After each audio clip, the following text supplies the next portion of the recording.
Abedini is the American pastor being wrongly held in Iran for his Christian faith. Has served nearly 1 year of his 8-year sentence, in one of the worst prisons in Iran.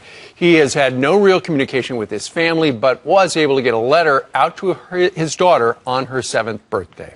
He writes, although governments fail, I know that Jesus sees the price we are paying for him, and he will gather us together as a family one day, that I may see you grow up to be tall and beautiful like your mommy.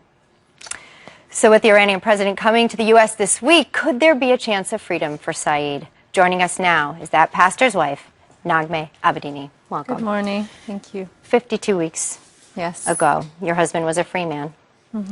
Obviously, this has got to tear a woman's heart out for her husband, but also your children, Rebecca and Jacob. They're 7 and 5, right? Yes, my daughter just turned 7. How are they?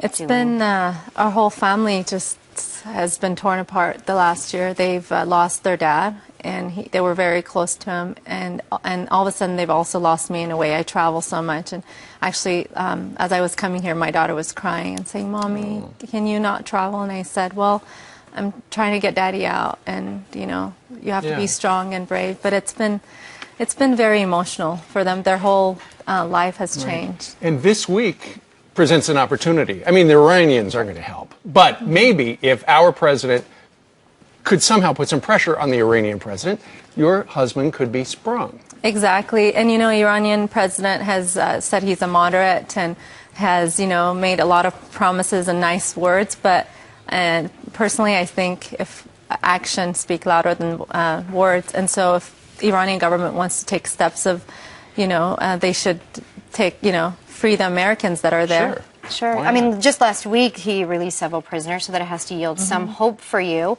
There was also something in the letter I read. Saeed said, "I came here to help the kids that did not have mommies and daddies," speaking of his travels, but my own kids lost their daddy, and this breaks my heart so much. When Jacob and Rebecca hear that, do they understand, and do they have hope? Yeah, I read his letter to her on her morning of her birthday, and she was really excited that he'd written her, and I was actually trying to hold back tears. But it's been they knew he was there to help kids without mommies and daddies, and it's the difficult part of it is that now they don't have a dad. I've become a single mom, and it's been a very emotional journey. So this week is your chance, and if our president doesn't put any pressure on the Iranian government, there's always a possibility you may run into the Iranian president. You're in the same hotel. Yes. Okay. There's a possibility. If you came face to face with him, what would you say? You know, I would say that he's a father, and Saeed is being wrongfully held in that prison, and I would ask for his release. That's simple. Might happen over by the elevator if you cross paths. Praying for that as well across the nation. Yes, I appreciate that. Naghmeh Abedini, we thank you for being with us today. Thank you. We are hopeful as well. Yeah. Thank you. It's been too long already. All right.